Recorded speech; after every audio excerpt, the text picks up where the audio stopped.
Let's take a look at the system. Click on the Apple logo, then click on About this Mac for more information. Here it shows the CPU is M1, RAM is 16 gigabytes. Below, the storage space is 256 gigabytes. Why is it that the maximum storage for iPhones is only 1 terabyte, but MacBooks can have 2 terabytes, 4 terabytes, or even 8 terabytes?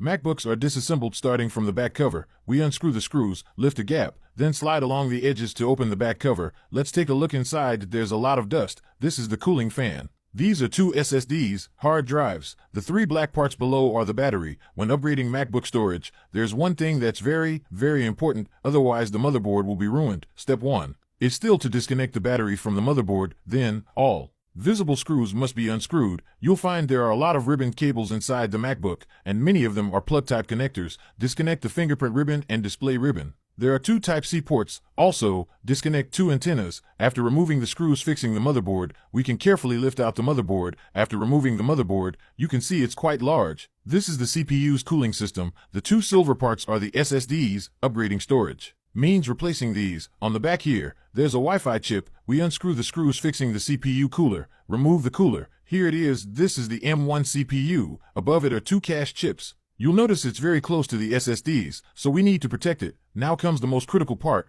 We must place the motherboard on a heating station to preheat it first, otherwise, it could be damaged. This is what makes it different from iPad and iPhone storage upgrades. This step is extremely important. Why do we do this? Let me explain it carefully. After treating the glue around the SSDs, we apply a bit of flux, then remove SSD 1 and 2. They are 256 gigabytes in total, which means each SSD is 128 gigabytes. Together, that's 256 gigabytes. After removing both SSDs, we smooth and clean the solder pads. Some people watch the video quietly, but they secretly like, comment, share, and follow. These people are so lovely because there are 2 SSD solder points, and the maximum capacity of a single SSD is 1 terabyte. This MacBook can be fitted with 2 1 terabyte SSDs. That means it can be upgraded to 2 terabytes. As for M2, M3, M4 chips with Pro or Max, some have 4 SSD slots. So how much storage can they be upgraded to?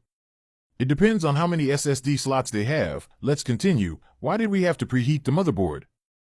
Because MacBook motherboards are large. When removing SSDs directly, it's easy to warp the motherboard. That's why many people who attempt upgrades directly end up with damaged motherboards. If you've learned something from my video, I hope you can share, like, and save it, and give me a little support. Thank you. After installing 2 1 terabyte SSDs, let's reassemble the machine. Install the CPU cooler, put the motherboard back into the case, connect all the ribbon cables, finally, reconnect the battery. MacBooks are different from iPhones and iPads. When installing the system, we need another MacBook. Connect the 2 MacBooks with a USB-C cable, use Apple Configurator to install the system. Right-click to update, then restore the system. Wait a moment, this MacBook has reached the activation screen. Let's activate it step by step. Some people watch the video quietly, but they secretly like, comment, share, and follow. These people are so lovely. Okay, after successful activation, let's shut it down, remove the motherboard again, clean it thoroughly, apply original black adhesive around the SSDs, place the motherboard into a constant temperature oven for curing.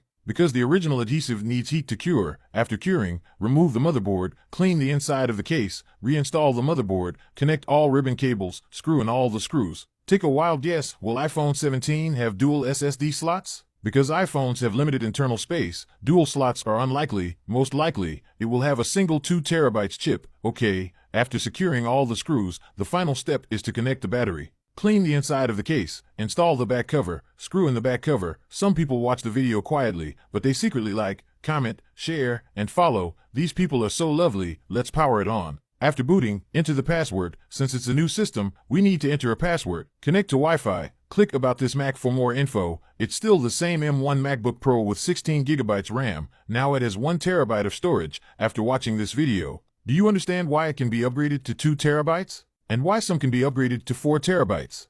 Thank you so much to every fan for the support. Like and comment if you enjoy my content. Follow if you haven't already.